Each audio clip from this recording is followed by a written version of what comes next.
I never thought my life would be worth writing about. Honestly, I was the kind of person you'd pass by in a grocery store and forget the second you turned the corner. Small-town life in rural Vermont doesn't exactly set you up for grand adventures. My days were predictable: wake up in my cramped apartment, drive my beat-up Chevy to work at the lumber yard, come home exhausted, maybe microwave some leftovers, scroll through my phone, then sleep. Rinse and repeat. And I was fine with that, or at least I told myself I was. But here's the thing: life has a cruel way of lulling you into believing that nothing extraordinary will ever happen to you, until it does. Let me ask you something: what if one ordinary day, while doing something as boring as helping your neighbor clean out his attic, you stumbled on something that looked worthless, but turned out to be the key to a completely different life? Because that's exactly what happened to me. It was a Saturday morning in early spring, the kind of morning where the air is crisp but the sun finally has a little warmth again after a brutal Vermont winter. My neighbor, old Mr. Whitaker, had asked me to help him clear out his attic. He was in his late 70s, and his kids lived out of state, so I figured, why not? I didn't have any plans, and honestly, he'd always been kind to me, bringing me pies at Thanksgiving, helping me dig my car out after snowstorms. I wasn't expecting anything more than dust and maybe a few mouse nests. The attic smelled exactly how you'd imagine: stale wood, mothballs, and time itself. Boxes stacked on boxes, furniture covered with yellowed sheets, piles of newspapers from decades ago. As I lugged down heavy cartons and sneezed my way through cobwebs, I felt like I'd stepped into a time capsule. And then I saw it. Tucked in the far corner, half buried under a stack of National Geographics, was an old wooden chest. The kind you see in movies. Dark oak, brass hinges, the lid curved ever so slightly. It looked out of place among the cheap cardboard boxes. Probably junk, I muttered to myself. Still, something about it called to me. You know that weird feeling, like your gut is telling you to pay attention? I dragged it into the light, brushed off the dust, and tried to lift the lid. It was heavier than it looked, and the hinges creaked like they hadn't been touched in 50 years. When it finally opened, I froze. Inside, wrapped in yellowed cloth, were objects that looked important. A leather-bound journal. A few photographs. And resting at the very bottom, an object that made my heart skip. An old violin. The wood was dark, almost reddish, worn smooth from age, with delicate carvings along the scroll. Even someone like me, who'd never played a note in his life, could tell this wasn't some cheap, mass-produced instrument. It radiated history. I remember whispering out loud, as if the attic walls needed to hear it, "What the hell is this doing here?" When I carried the chest down and showed Mr. Whitaker, his eyes widened, then softened with nostalgia. "Oh. I'd forgotten all about that," he said, running his wrinkled fingers over the violin. "That was my grandfather's. He brought it over from Europe in the early 1900s. It's just been sitting up there ever since." "Do you know what it's worth?" I asked. He chuckled. "Worth? Probably nothing. Just a family relic. You can take it if you want, I don't have much use for it anymore." Just like that, he handed me the violin. And I swear to you, in that exact moment, my entire life shifted. Driving home with the violin in the passenger seat of my rusty Chevy felt surreal. I kept glancing over, half expecting it to vanish. It was just wood and strings, but it felt heavier, like it carried some kind of weight I couldn't explain. That night, I sat in my kitchen, staring at it under the weak glow of a single light bulb. I thought, what if this is just an old piece of junk? But what if it isn't? What if this dusty violin, forgotten in a stranger's attic, was about to change everything? And that's when the story really begins. The day everything changed. I didn't sleep that night. Not really. I kept pacing around my small kitchen, sipping reheated coffee, glancing back at that violin on the table like it might spring to life. You ever have something in front of you that just feels bigger than you? Like you're staring at the start of a story you don't even understand yet. That's what it was like. The rational part of my brain kept whispering, it's just an old violin. Don't be ridiculous. You're broke, you work at a lumber yard, you don't even play music. It's nothing. But another part of me, the part one didn't know existed, kept asking, but what if it isn't? What if there's something here you're not supposed to ignore? The next morning, I did something I hadn't done in years, I walked into the town library. Now, our library in Millbrook isn't anything fancy. Just a squat brick building next to the post office, with faded carpets and that faint musty smell of old paper. But it has Wi-Fi, and more importantly, it has librarians who know everyone's business. I went up to Mrs. Clark, who's been working there since before I was born, and asked. Hey, do you know anything about the Whitaker's family history? Mr. Whitaker said his grandfather came from Europe. Her eyes lit up, small-town gossip gold. Oh, yes. They've been here since about 1912, I think. Came from Hungary or Austria, something like that. His grandfather was a musician. Played in churches, weddings. Why do you ask? I hesitated, then showed her a photo of the violin on my phone. She adjusted her glasses, squinted, then gave a low whistle. My goodness, that looks old. Very old. You might want to take it to Burlington. There's a music shop there, Henderson's. They appraise instruments. I thanked her, but my stomach was already in knots. Burlington was 2 hours away. I didn't have much money, and part of me was terrified they'd laugh in my face and tell me it was worth less than the gas it took to get there. Still, I couldn't shake the feeling. That evening, I sat down with the violin again. My hands were shaking as I lifted the bow. I'd never played before, but something in me wanted to at least hear it. Just once. The sound that came out was awful, like a cat being stepped on. I winced. But then, after a few random screeches, something strange happened. One note rang clear. Pure. Almost, haunting. It echoed in the little kitchen, vibrating in my chest. And I swear, for a split second, I felt like someone else was in the room with me. Watching. I dropped the bow, my heart pounding. The house was silent again, but I couldn't shake the goosebumps crawling up my arms. What was this thing? By the end of the week, I'd made up my mind. Saturday morning, I loaded the violin into its old cloth and placed it carefully in the back seat of my Chevy. I filled the tank with the last of my paycheck and started the drive to Burlington. The whole way there, my mind raced. What if it's worth thousands? What if it's worthless? What if it's cursed? I laughed out loud at myself. Cursed. Really? But deep down, the thought stuck. Henderson's music shop looked like something out of a storybook, big bay windows filled with gleaming instruments, the smell of polished wood and resin hitting me as soon as I walked in. Behind the counter was a man in his 60s with thinning white hair and the kind of glasses that slide down your nose when you concentrate. Can I help you? He asked. Yeah, I stammered. I found this old violin. Wondering if you could, look at it. When I unwrapped it and placed it on the counter, his whole demeanor shifted.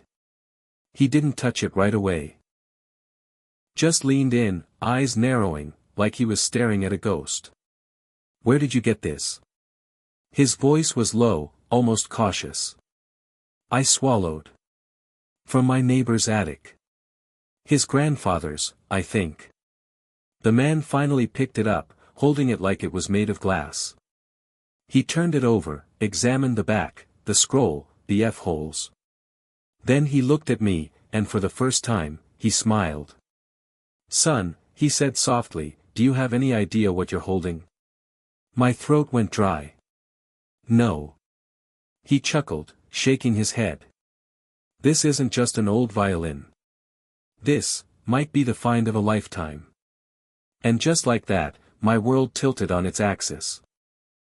You know that moment when your heart races, your palms get sweaty, and you feel like the world is holding its breath just for you?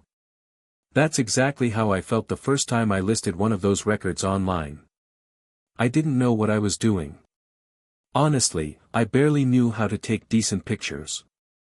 I grabbed my old phone, laid the vinyl on my kitchen table under this flickering light bulb that should have been changed months ago, and snapped a few crooked shots. No editing, no fancy background, just raw, real, and slightly embarrassing. I typed out a shaky description. Old vinyl record. Found in my dad's attic. Looks pretty cool. Selling cheap. No keywords. No hype. Nothing about rarity or condition. Just a clueless kid hoping someone, anyone, would care enough to click buy now. And here's where it gets wild, within 24 hours, I got a notification, sold. Do you know that rush? The kind that makes you want to jump up and scream even though no one's around to hear you. I swear, I almost spilled my coffee all over the record because I was shaking so bad. It sold for $45. To me at the time, that felt like hitting the jackpot. $45 for something I found covered in dust in an attic. I couldn't believe it. But here's the kicker, the buyer messaged me right after. They said, and I remember this word for word. I've been looking for this album for years. Thank you for listing it. That line hit me hard. It wasn't just about money anymore. It was about connection. About the idea that something forgotten and worthless to me could mean the world to someone else. Have you ever had that moment? Where you realize you're sitting on something way bigger than yourself? That's when the fire lit inside me. The addiction begins. After that first sale, I was hooked. I spent the entire night digging through more boxes, my fingers black with dust, my arms sore from dragging crates down those narrow attic stairs. I found more vinyl. Rock, jazz, blues, even a couple of records so old they looked like museum pieces. And every time I held one up to the light, I thought, what if this is the one? What if this record changes everything? I started listing them one by one. The sales weren't instant, but they were steady. $20 here. $35 there. Once, even $120. And with each sold notification, I felt myself changing. See, up until then, I thought I was destined for small-town monotony. Same streets, same faces, same conversations at the diner about football and the weather. But suddenly, my world felt bigger. I was shipping packages to Chicago, New York, even London. Me. A nobody from a forgotten little town, connecting with people halfway across the planet because of a dusty box of vinyl. Doesn't that sound insane? The first challenge. But let me be real, it wasn't all smooth sailing. One day, I listed what I thought was just another record. Some funky cover art, a name I didn't recognize, nothing special. I put it up for $25. Within an hour, my inbox exploded. Messages poured in, is this still available? Can you hold it for me? I'll pay triple. I had no idea what was happening. Turns out, I'd stumbled onto something rare. A limited pressing from the 1970s, only a handful still existed. Collectors were practically fighting each other to get it. I panicked. Should I raise the price? Should I cancel the listing and start over? What if I messed this up? In the end, I sold it for $300. At the time, that was more money than I'd ever made in a single day. I felt unstoppable. But here's the lesson I learned, sometimes, the universe tests you before you're ready. I realized I needed to educate myself. If I was going to do this, I couldn't just wing it anymore. So I dove headfirst into research. Late nights reading forums, watching YouTube videos, learning about pressings, labels, matrix numbers, condition grading. My Google search history was nothing but how to spot rare vinyl and highest record sales of all time. I was obsessed. Small town whispers. And, of course, in a small town, people notice when you start doing something different. Neighbors started asking, "Hey, what's all those packages you're mailing out?" Friends teased me, "Oh, so you're a record dealer now?" Even my mom gave me that side-eye look, half proud, half skeptical. But here's the thing about small towns, you're either one of us or you're the weird one. And the moment you step outside the script everyone else is following, they watch you like hawks. Some people rooted for me. Others, not so much. I'll admit, it got to me sometimes. Have you ever felt like everyone's waiting for you to fail? Like they're smiling to your face but secretly thinking, this won't last. Just a phase. That pressure either breaks you, or it fuels you. For me, it was gasoline on the fire. The turning point. It all came down to one Saturday afternoon. I was scrolling through listings online when I spotted something strange, a bulk sale of records at a yard sale 2 towns over. The pictures were grainy, but something about them caught my eye. I had this gut feeling, I can't explain it, but it was like the universe was whispering, "Go. Now." So I hopped in my beat-up car, drove an hour with my heart pounding the whole way, and showed up at this tiny, run-down house. There, sitting in the driveway, were crates and crates of vinyl. Hundreds of them.